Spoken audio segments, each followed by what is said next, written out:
Good afternoon. Welcome to Florida Appeals CLE on preservation of error. Don't waive goodbye, preserving error for appellate review.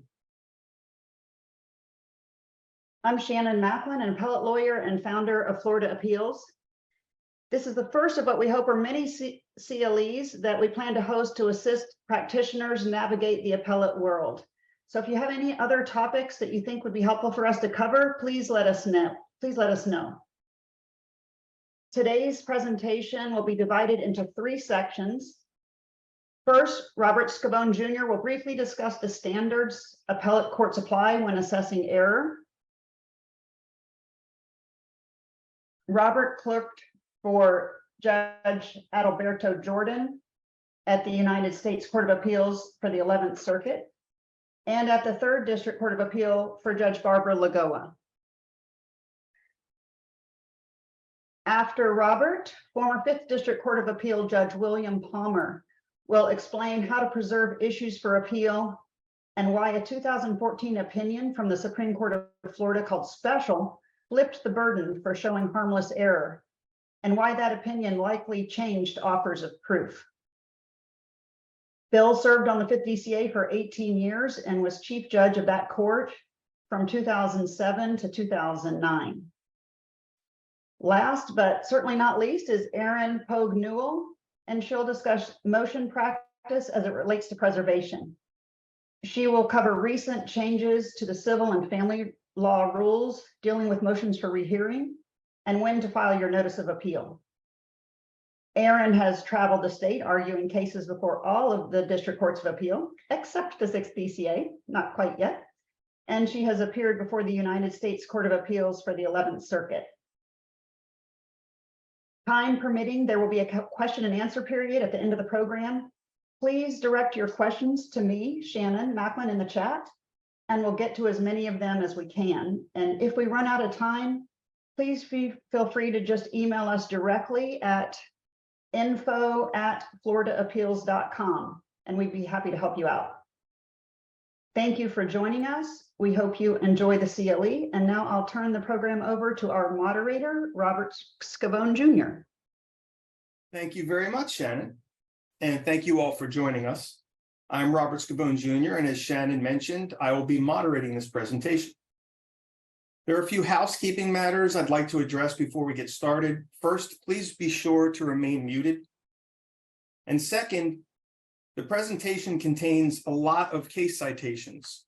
Please don't worry about writing these citations down. As Shannon mentioned, you are going to get a PDF of the PowerPoint in the coming days.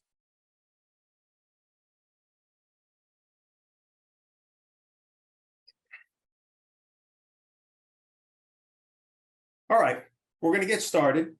And Bill and Erin, please, if you want to jump in at any time, please feel free to do so.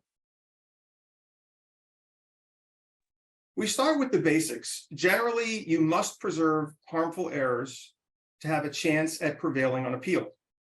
With one exception, which I'll get to in a moment, you must preserve the error. If you don't, it's kind of like the soup guy on Seinfeld. No appellate review for you. So let's review the ways in which courts assess error.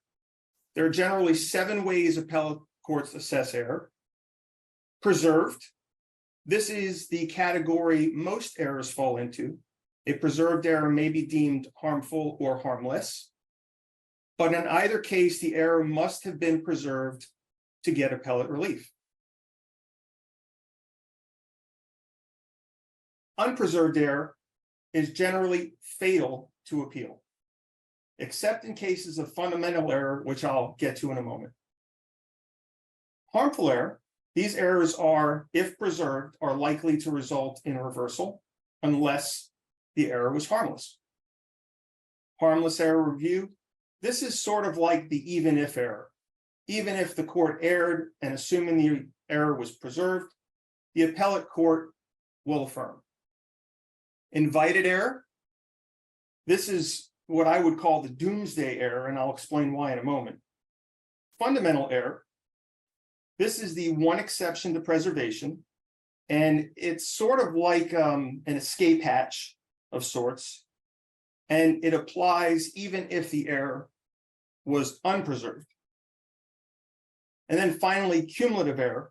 And the idea behind this is that while any one preserved error by itself may not warrant reversal, several taken together might. So I want to quickly review harmless, invited, fundamental, and cumulative error. Harmless error, here the appellant always loses because even though the error was harmful and preserved, it did not vitiate the right to a fair trial. This frequently comes up in cases of the erroneous admission of hearsay, for example. Bill will have more to say about this in his discussion about Special v. West Boca Medical Center. Robert, I'll add something right now, if you don't mind. Sure. I mean, one of the purposes of recognizing harmless error is we like to say you're entitled to a fair trial. You're not entitled to a perfect trial. Mm-hmm. So in a simple example, if you have 10 witnesses who all say the light was green in a case, and one of the 10 shouldn't have been allowed to testify to it, the court very well will say there's no reasonable basis on which that would have changed the outcome of the trial, and therefore we're not going to reverse on that basis. All right, thanks for that, Bill. Invited error. Again, this is what I would call the doomsday error because the appellant always loses. Invited error bars appellate review. And this is true even if the error was fundamental. An appellate court will not reverse where the error was invited. Fundamental error. Maybe the appellant wins, even if the error was not preserved, and that's the key. Section 90.1043 lays out the court's authority to address very serious error, i.e. those that affect the substantial rights of a party. Fundamental error is very rare in the civil context. And I would note that, as I said earlier, fundamental error is waived when the error is invited. And finally, cumulative error. And I can think of this as sort of like a death by 1,000 cuts. Any one error by itself will not result in a reversal, but several errors might. This type of argument only works if the errors are preserved and are harmful. And finally, for you folks that practice in federal land, there are two additional errors we wanted to highlight.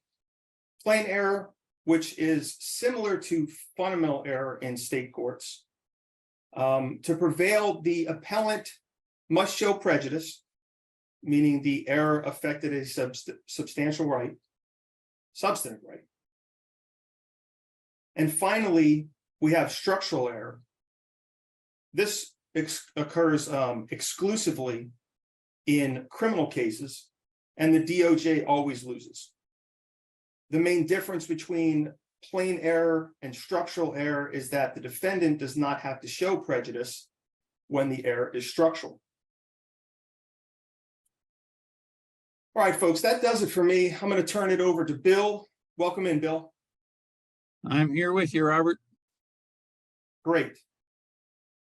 To begin with, can you explain why preservation is so important? Well, it really goes to the heart of what the role of an appellate court is.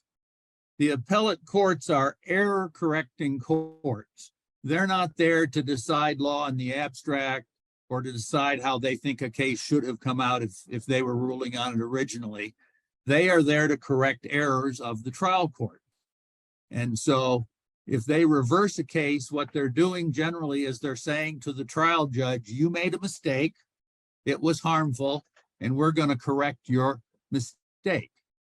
Well, it's a little hard to tell a trial judge they've made a mistake that you're correcting if the trial judge wasn't asked to address that issue or that mistake.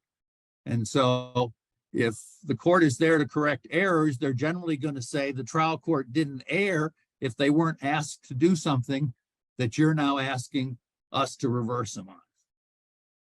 Okay. And I briefly addressed fundamental error, and there are a few examples on the screen.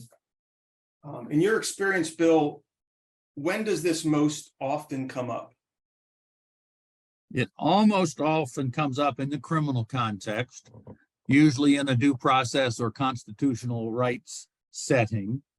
It's very, very rare in civil context.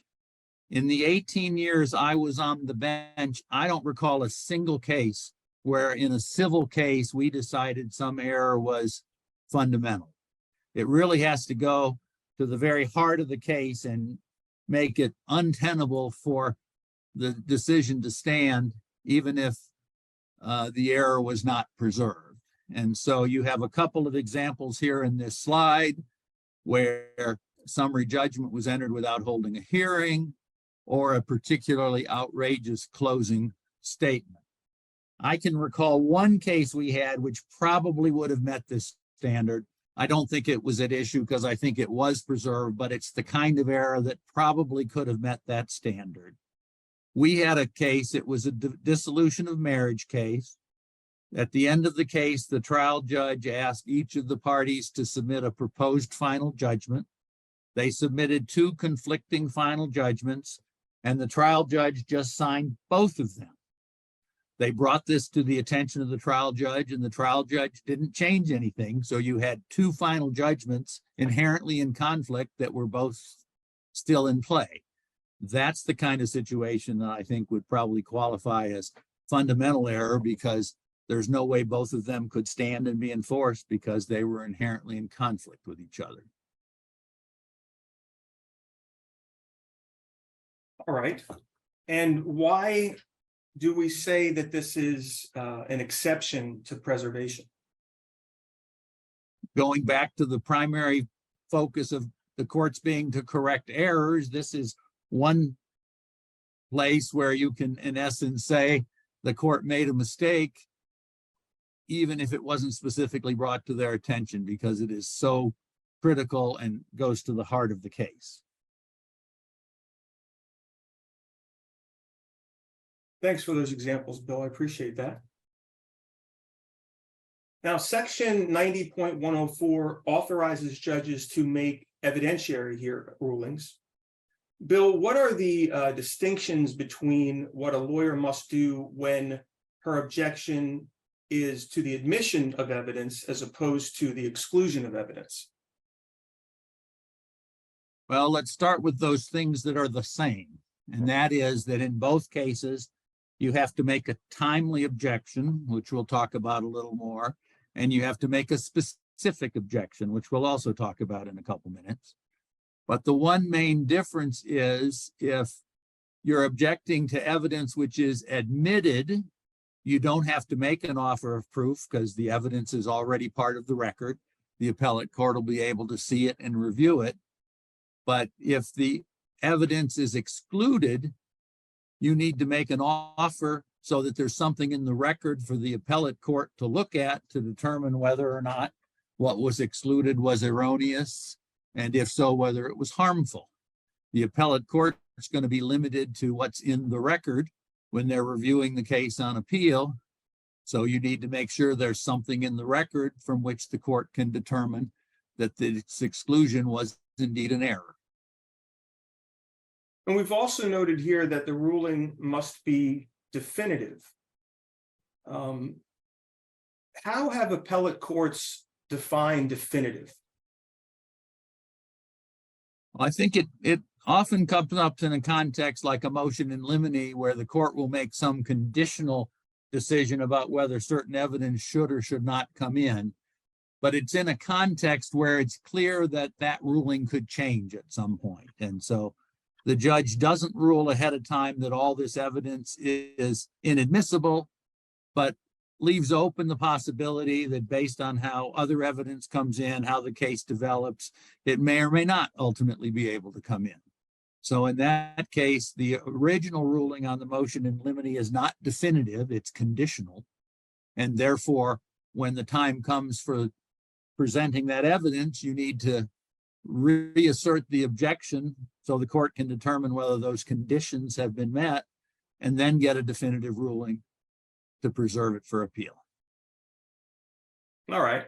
And in addition to 90.104, there is another source of authority, and that is Rule 1.450. Bill, I'm wondering what you make of the word may in the first sentence of this rule. Well, there's actually a few mays throughout this rule, and I think it does two things. Number one, I think it recognizes, as we noted with regard to the statute, that you don't always have to present an offer of proof if the substance of the evidence is apparent from the context. So that's one area where you may not have to, and that may be why this is permissive. This also has mays talking about sort of the procedure for how you go about the offer of proof. And since you can do that in a couple of different ways, I think this just gives the trial court some discretion on how they're going to go about handling an offer of proof. Okay. And on this slide, we provide the steps that one must take to preserve an objection. It has to be timely, has to be a specific objection, and there needs to be an offer of proof. And Aaron is going to discuss an additional requirement for preservation, which is a motion for rehearing that arises in certain contexts.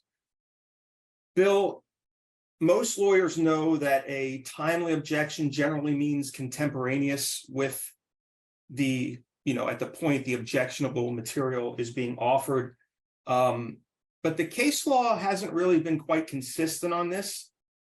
Can you think of situations where there'll be some wiggle room and the appellate court will address the error even if it was not made contemporaneously? Sure, you may have a situation where there's one question asked that may be marginally objectionable, but you're not sure how it's going to be developed or whether it's going to make much of any difference, and maybe you don't want to flag it right then if that's the case. But within a couple of questions now, they're focusing on that issue more, and it becomes clear that it's objectionable and potentially harmful. And so maybe after 3 or 4 questions, you finally jump in and make the objection. That's probably going to be sufficiently timely for the rule. When you look at the purpose of the rule, it's to put the trial court on notice of the error and given the court a chance to correct the error. And so if you do it relatively soon after the first question, then the court's got an opportunity to correct it. They can advise the jury to disregard, etc. If you wait so long that it's really not something that the court can have a chance to correct, then that's probably not going to meet the standard for timely. It's also a rule in place to prevent a litigant from not challenging an error so they can use it later as a tactical advantage. And so by requiring you to bring it up as soon as reasonably possible, you avoid that game playing that a litigant might get involved in where they think they can use it to their advantage later. Okay, so you've made your timely objection. Now what? The objection must be specific. Bill, what is the meaning of specific in this context? It has to be specific enough so the court understands exactly what the basis of your objection is. There are no specific magic words, quote unquote, but it has to be sufficient so that the court knows exactly what the basis of your objection is.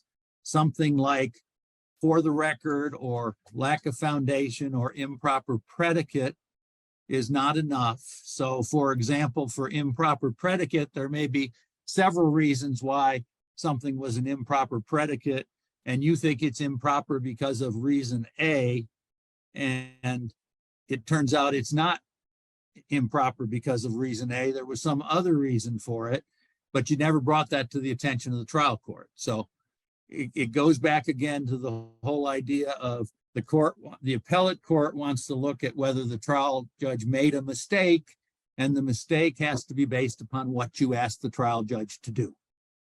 All right, so what about, trying to think of a situation, let's say a lawyer objects to hearsay. And that objection is overruled, but there's another basis for the objection. Will the appellate court deem that error as preserved? Typically not.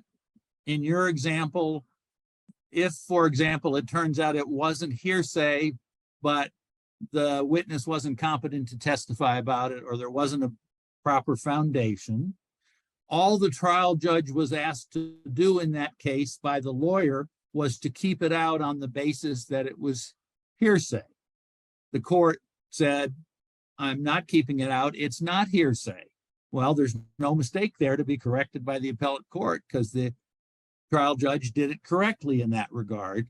And if you later say, yes, but he should have kept it out on a different reason, like improper predicate, the response is he was never asked to keep it out on the basis of improper predicate. So he didn't need to analyze that question because the lawyer didn't ask him to keep it out on that basis. So we as an appellate court are not about to tell him that he made a mistake by not keeping it out on that basis.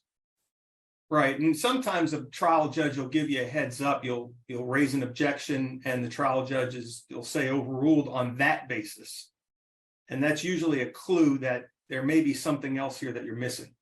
Or alternatively, you might have a trial judge who you'll say objection, and they'll say on what basis to make sure that you have Right. a chance to preserve it on the record. Or objection hearsay. Okay, which exception to the hearsay rule Right. you think applies here? Yeah.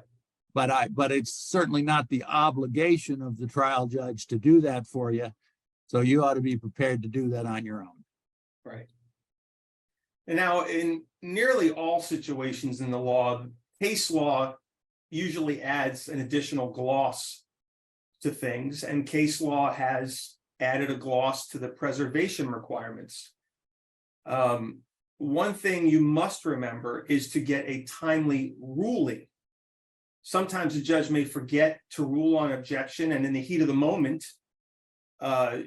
extra credit, by the way, for anyone who gets that musical reference, the lawyer may forget to ask for a ruling.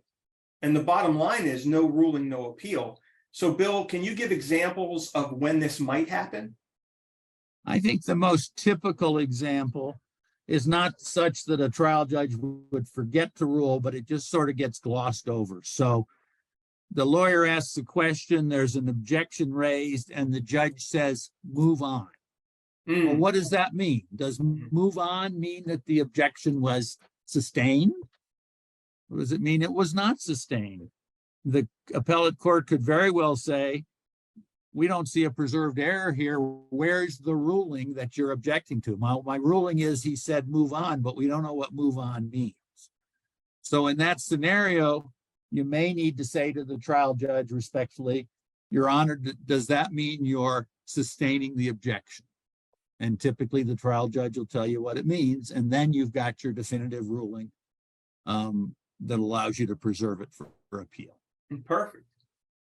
Now, this one case on this slide also deals with continuing objections. What are some examples you can provide when a lawyer must continue to object in order to preserve error? I think the key is that unless it is clear on the record that you have a continuing objection, then each time there's a question you object to, you need to raise it. So let's say somebody's asking a question of a witness that you think is improper because it goes to reputation or prior bad acts, and the judge sustains it, and now there's another question asked about another prior bad act. Well, I don't think you can assume that because the court ruled against you on the first one that you don't have to object the second time, because the appellate court may very well say, well, you never objected to the second one, so we can't review that.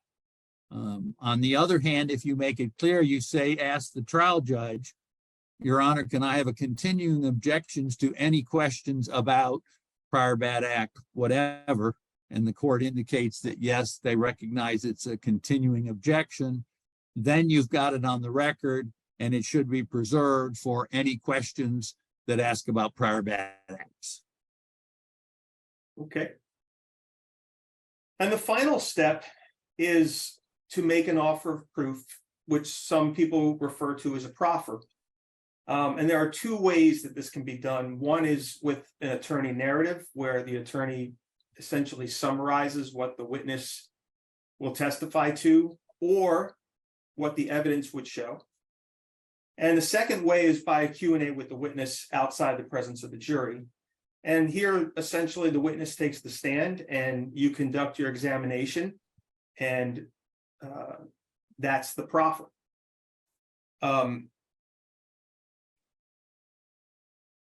Of these two ways, Bill, what do you think there's a preferred method? I think it's very fact specific. I think in some cases one makes more sense. In other cases, the other makes more sense. Part of it may be tied to how simple or complex or nuanced the issue is as to why the evidence or the witness is being excluded. Sometimes you can explain in a sentence or two what your position is, and that pretty well makes it clear. In other cases, maybe you need to have the exact testimony of the witness for the court to be able to make a determination whether it was error to exclude that testimony.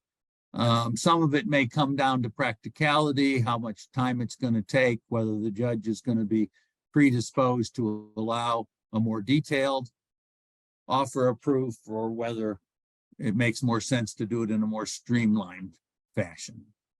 Okay. What about in a case where it's like a photograph or physical evidence that you're trying to admit? If it's a document, you always need to have it marked for identification so that the trial court or the appellate court can ultimately see what the document shows. Since the appellate court can only look at what's in the record, unless you've at least identified it so that it's put into the record, the appellate court's not going to look at it because that's an easy case of being able to get it into the record for them to look at down the road. All right. Bill, at the top, I briefly mentioned Special v. West Boca. In this case is important because it really has an impact, or could have an impact, on offers of proof or proffers. The important points are that Special shifted the burden, and now the appellee, as the beneficiary of the error, needs to show that the error was harmless in order to obtain affirmance. Bill, can you just explain what Special means in the practical sense? With regard to offers of proof, it seems to me, since Special now says the burden of proving that it's harmful is on the other side, the beneficiary of the error, seems to me that what a party now has to show in an offer of proof is that it was error to keep it out. I don't think they have the burden to also prove that it was harmful error, because that burden has been shifted by Special. Mm-hmm. Before Special, there are a lot of cases where the language basically says there was no offer of proof, and therefore we can't determine if it was error, and if it was error, was it harmful? And I think that was the standard before Special, but it seems to me now that Special is in place, it's only the first of those two that should be in play. And what that would say about an offer of proof is you may be able to have a shorter offer of proof to establish that it's an error than a more detailed proof, which you would have had to do in the past to show that it was harmful error. And you might also, frankly, be put in a position where you help the other side meet their burden of showing it was harmful by putting in too much offer of proof or too detailed an offer of proof, which the other side could then use to show why it was harmful. So then, like, in a tactical sense, you're basically saying that the different options would be to give sort of a bare bones offer of proof to preserve the appeal, but don't go too far with it. I I think theoretically that's true, but as we'll see on the next slide, as a practical matter, you may still need to do the more detailed offer of proof. Yeah, that brings up a case that came out of the 6th DCA back in February called Waive State. And this opinion arguably conflicts with special. Bill, are you able to reconcile special with May? Well, May is a case where they apparently conclude both that there is no error, well, or that I should say that based upon the lack of an offer of proof, they can't determine whether there was an error at all, and if so, whether the error was harmful. The first prong of that would have been dispositive of the case. They wouldn't have had to get to the second prong of whether it was harmful or not. So I think this may be picked up on some language from older cases from before special. And there's no indication that special was presented to the court that I know of. They don't reference it in the opinion. And so the second part of that, which seems to continue to say there's a burden to show that it's harmful, may be dicta in this case because they never really had to get to that piece of it. And it may be that in a case where special is specifically argued, that they would recognize this shift of burden and how it affects the offer of proof. Okay. On this slide, we provide the steps to make an adequate offer of proof. Bill, where do you typically see lawyers making mistakes with offers of proof? Well, let's talk about it. Obviously, you want to do it outside the presence of the jury. You want to make it as specific as you possibly can. You want to explain what the purpose of it is. You just want to be detailed in your offer of proof so the judge understands exactly why you think the objection should not have been sustained or why you should be able to get the information in. Okay. And if it's a document, as I mentioned earlier, you absolutely have to get it identified and get it into the court record.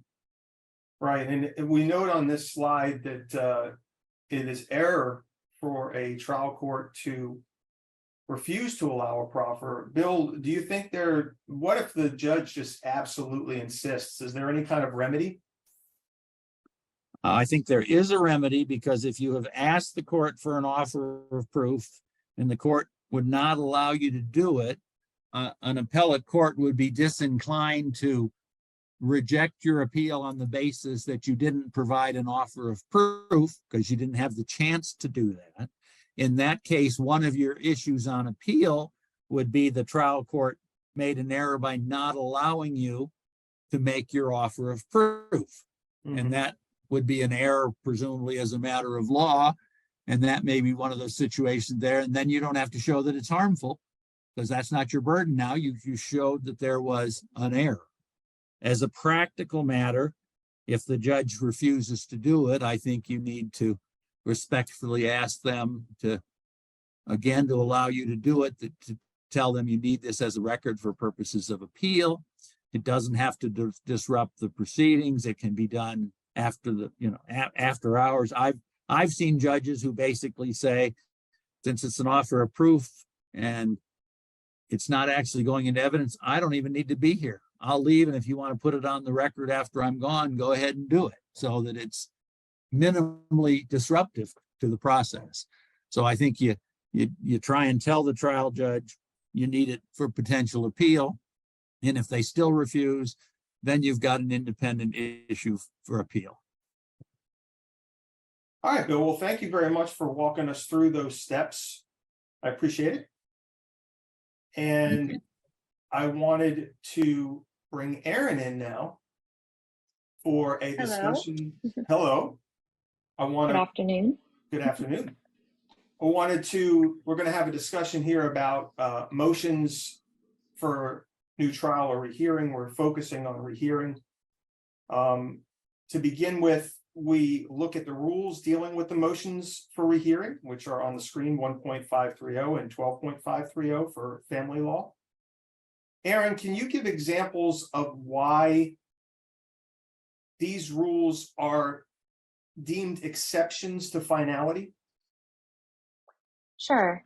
I think any discussion about motions for new trial and rehearing really has to start with the basics that, under the present rules, after rendition of a final judgment, the trial court retains jurisdiction for only this 15-day period. And during that time, that's when you can move for new trial or rehearing under these rules that you see on the screen. But after those 15 days, the trial court loses jurisdiction. Then that's opportunity to alter or amend or to reopen the final judgment is lost. The only really jurisdiction the trial court has at that point is to enforce the judgment, or if there's been a reservation, to rule on some other issue. At that point, it's really not a final judgment yet anyway. But then really the only other opportunity you have except for an appeal is Rule 1.540B, which is a whole different sort of animal that we're not going to cover today. But that is why when you're thinking about these rules, you really have to understand that after this 15-day period, you have finality and you don't have the opportunity to get into that judgment anymore. One other thing I wanted to mention, I guess, on this is that bullet point you see about interlocutory rulings, right? So it's really important to understand that there is a difference between a non-final ruling and a final ruling. A good example, especially in family law cases, people will see this often where there's been a reservation on some issue, whether it's like child support or something like that. The court may handle a certain part of the issues first and then reserve to have the parties come back and present on this reserved issue. So what you really have is an interlocutory or non-final ruling. And the court has inherent authority at any time up until the rendition of a final order or judgment to go back and reconsider its own, interlocutory rulings. So that's something to keep in mind. Great. Now, as many of you know, the Florida Supreme Court amended 1.530 and 12.530 in 2022, and the court added the preservation requirement. So this is why we say this is another step in preservation. Aaron, can you talk a little bit about what the reasons for the amendment were? Sure. So we have the citation there, and the opinion really does try to explain that the purpose of the amendment was to clarify.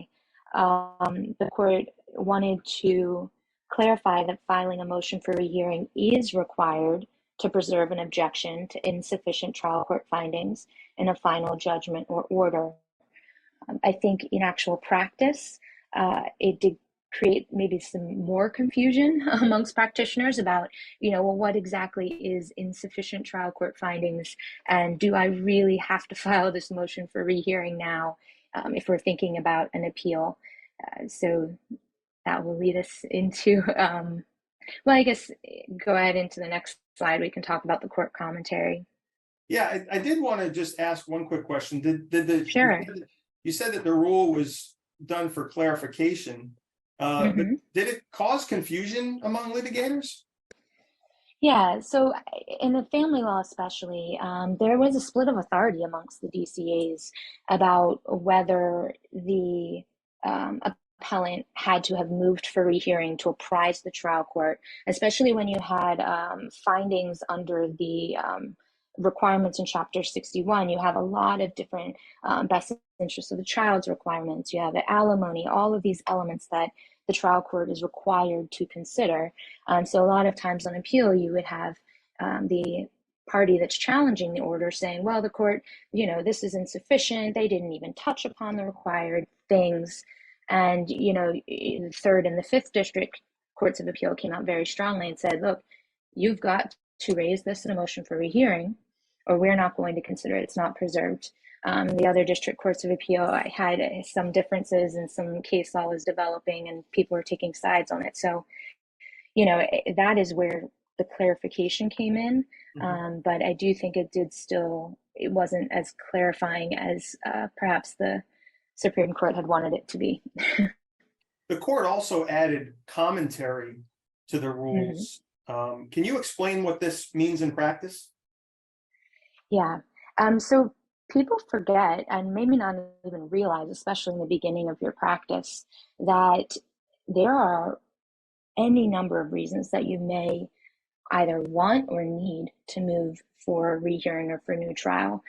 This rule is extremely broad. It actually gives the trial court the broadest amount of authority to even open it up on its own initiative during that 15-day period for any reason. That's direct language out of the rule. So, it's not only a very limited, you have to have insufficient trial court findings. It's any other reason. You're always allowed to file this motion as long as it's timely and authorized. So, the issue about preserving for an issue for appellate review, it's not meant to limit your ability to file the motion. And on this slide, we show that the court re-amended both rules just recently, just back on April 27th. And that rule became effective that day. And we show you the struck through text and then the new text. Aaron, what was the reason for further clarification of this rule? So the court explains that it's not necessarily the sufficiency of the trial court's findings now. We want to make it very clear that it's the failure of a trial court to make required findings of fact. And so that kind of goes back to the example I was mentioning about, in the statute and family law, there are a lot of factors that a trial court's required to consider. And there are examples of this throughout, many statutes, many rules where the trial court is required to make findings of fact. So, this rule is intended to clarify that for to preserve for appeal, a challenge of the trial court to make those required findings of fact, you're going to have to raise the issue in a motion for rehearing. Then do you think it's good practice to file a motion for rehearing and, in all situations, just out of an abundance of caution? Of course, I think the abundance of caution phrase is an appellate attorney's favorite friend. We pretty much do everything out of an abundance of caution. But, in reality, we understand and we all know, especially solo and small practitioners, it's not realistic in every single case to be filing a motion for rehearing. You might not have the time or the resources. So I would say your real key to making that decision is to look back and see, okay, what law am I traveling under here? Like, what is the actual requirements and are any of them missing? Because if that's the situation you have, you don't want to just sit back and say, oh, well, this means I'm going to get an appeal. This means I'm going to win an appeal. Not anymore. If you see that clearly and you see that there are required fact findings that the trial court didn't make, you need to file that motion for a hearing now, especially under this 2023 amendment, because you could and very much will lose that issue on appeal for failure to preserve it. And on this slide, we note that some of the comments that the court made in the recent amendment, and it noted that the rule is applicable to all orders. Aaron, what does that language mean in practice? So this is one of the most interesting things I think about this rule, and it's something that already we've been discussing with various practitioners. Is so why did they take out the in the final judgment? Why did they strike that out? And why is this applicable to all orders and not just final judgments? And I think that we have to remember that this is a exception to finality. There's nothing has changed that about 1.530. However, there are a lot of non-final orders. In my experienced attorney's fees are a really good example, because a lot of times the judge will bifurcate the decision of the entitlement from then the decision of the reasonable amount of fees if they're awarded. So if you see in your entitlement order, which is technically not a final judgment yet, if you see in that it's missing your required fact findings, you do need to go ahead and file that motion for reconsideration / rehearing. So that's it. Once, I think the way I'm interpreting this rule amendment is that the court really wants those motions to be filed, even if it's not a final judgment. Okay. And on this slide, we just kind of recap the preservation requirements under the new rule. Yeah, and I think this is the one to screenshot if you want a fast, like a checklist when you get your order in. Like, you need to preserve it where the trial court fails to make a required finding of fact, and this applies to all orders, not just final judgments. Yeah. So that's your kind of go-to checklist. Got it. Timing is everything. And as you mentioned earlier, Aaron, that the 15-day deadline is jurisdictional. Yep. Yeah, so if you actually look, I mean, there's a lot of questions about motions for extensions of time and things, and it's interesting because in the appellate court, there's a mechanism for rehearing after you get an opinion, and that is extendable, but under 1.530, it is not. And actually, if you look at Rule 1.090, which deals with timing, the exception is written right there. The court may not extend the time for making a motion for rehearing or new trial. So it's very clear that this is a jurisdictional thing, that you're not going to be able to get to the 15th day and say, oops, my bad, but I can just get an extension of time. And that's not how it's going to work. So the court does really lose jurisdiction after that 15-day window. Yeah, and this is another important timing is everything point. Aaron, why won't a motion for rehearing on a non-final order toll the time to file your notice of appeal? Right, so the language is important in the appellate rule, which you see on the top there. Authorized and timely motions for rehearing toll the time for filing a notice of appeal. So you have a situation with a final order, you know you need to file that motion for rehearing, and you do so. So the appellate rules give the trial court time to look into it, and it essentially tolls your time to file your notice of appeal. This does not happen with non-final orders. And a lot of non-final orders are appealable under Rule 9.130. So it's going to be very important for people in practice. If you have your non-final order and it's lacking findings and you feel like maybe it's on jurisdiction, right? Personal jurisdiction, the court's exercise jurisdiction, and you don't see the findings that need to be in there, you want to file your motion for rehearing for sure, or reconsideration, because now we have this amendment that seems to require it for preservation, but you also want to file your notice of appeal timely, which is within 30 days. If you get into a situation where they're overlapping, the appellate court's not going to deem your motion for rehearing waived anymore. That used to be in the rules, it's not anymore. So, your best case scenario is do not expect the appellate court to treat these motions for reconsideration / rehearing as if they are authorized and timely. You should expect that you're going to have to file your notice of appeal within 30 days. Got it. Yeah. And here we provide just a few examples of how the rule was almost in action. These cases are illustrations of how the DCAs, how they were taking the amendments, the 2022 amendments, very seriously.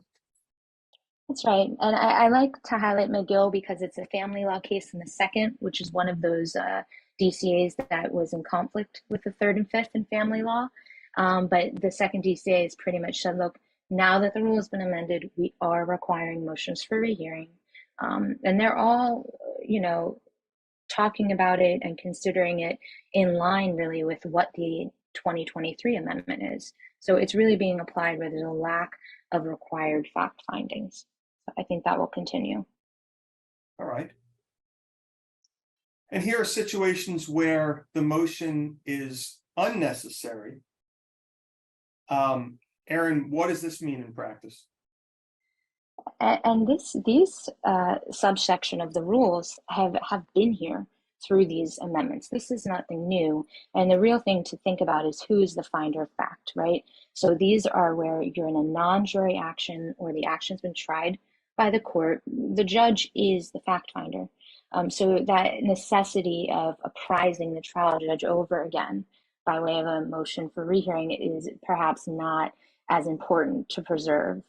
So that just makes that distinction of it being a non-jury action or, the court that's hearing the case without a jury. And we discussed earlier that there may be situations where seeking more sufficient findings might be required, not by the new rules or the amended rules, but by specific statutes. And we provide an example here with the award of fees.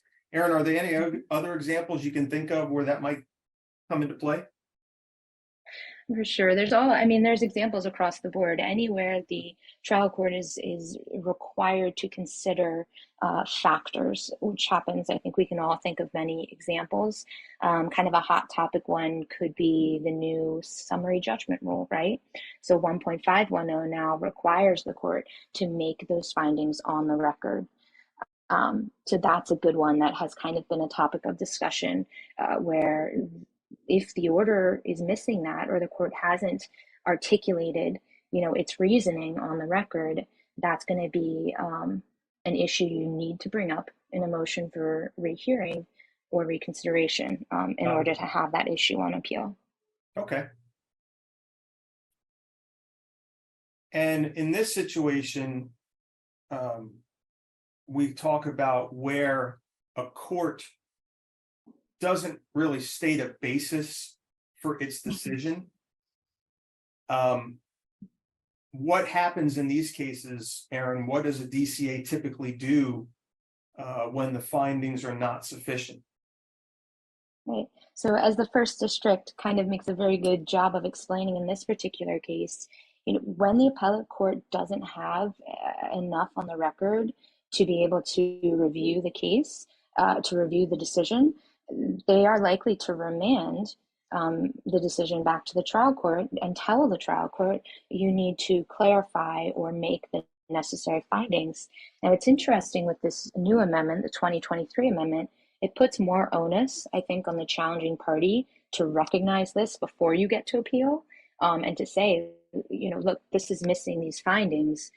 There's a chance now that in cases like this, the appellate court might say to the appellant, well, you didn't file your motion for rehearing, so, this could be problematic for appellants. I do want to mention for appellees, because we do win sometimes, right? And it's great when we win, and we don't want to get reversed on appeal. So if you have your order that you've won for your client, everyone's, elated, but you see that there's a little something off, right? The court didn't really talk about this. Instead of stepping back and saying, well, I don't want to rock the boat, we won, I'm afraid to bring this up because the trial court might change its mind or whatever, just be aware that you might be taking a risk in that regard. It may be the better practice to alert the court to the fact. That's a tactical decision that you make, but it's definitely something that you want to be aware of. All right. Well, we're running short on time, but I know that you wanted to highlight Fitchner. What are the important takeaways from this case? Fitchner is great because it essentially tells trial attorneys, look, 1.530 is so broad that you can even use it if you've caused an error or failed to bring something up. If you realize that was done, bring it up, try to use this mechanism as a way to get it in. Now, the first district is very careful to say, look, trial judges aren't required to consider these new issues, but they can. And so that's the great thing about Rule 1.530.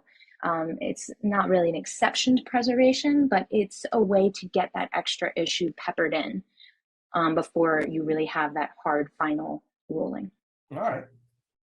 And here we just quickly highlight probably the most important piece of preservation, because even if you followed all the steps we went through today, if you miss the deadline, you're out of luck. Aaron, are you aware of any situation in the civil context where an appellate court would excuse the missed deadline? There is no situation. Nope, it's jurisdictional. So you got to keep track of that order once it reaches finality. That's your ticket. And if you're in doubt about whether you have a final order or not, always err on the side of caution. As you say, our favorite phrase, an abundance of caution. You want to go ahead and file that notice of appeal. Great. All right. Well, thank you very much, Aaron. Thank you. All right. And I wanted to bring Shannon back in for a moment. Sure. Thank you, Robert. We do have a couple questions in the chat. I think both of them are likely directed to Aaron because they have to do with this issue regarding the motion for rehearing and these recent amendments. And the question is do the 2022 and 2023 amendments regarding rehearing, do those apply retroactively? In other words, are these in effect immediately upon their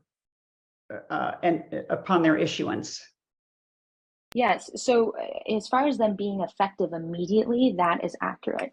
And the Florida Supreme Court does say that. If you, want to go back and look, the slides do have the actual opinions where the Florida Supreme Court is enacting these, and they both, in both cases, the 2022 and 2023, are effective immediately. Now, in terms of them being retroactive, from what I've seen, the answer is no. So if you have a final judgment, and at this point, let me see, April 27th was when the 2023 order came out. So I'm not, we're, how many days out will we be? I think like 12 or 13 days from the date that the 2023 amendment came out. I'm going to tell you right now, file your motion for rehearing if you're in that situation. Just assume that 2023 amendment applies to you, even though technically, arguably, just file it. Any final order or just regular order that has come out after April 27th, which is the date of the 2023 amendment, that's going to be applicable. Yes, I agree. It's much better to be safe than sorry. So file those motions.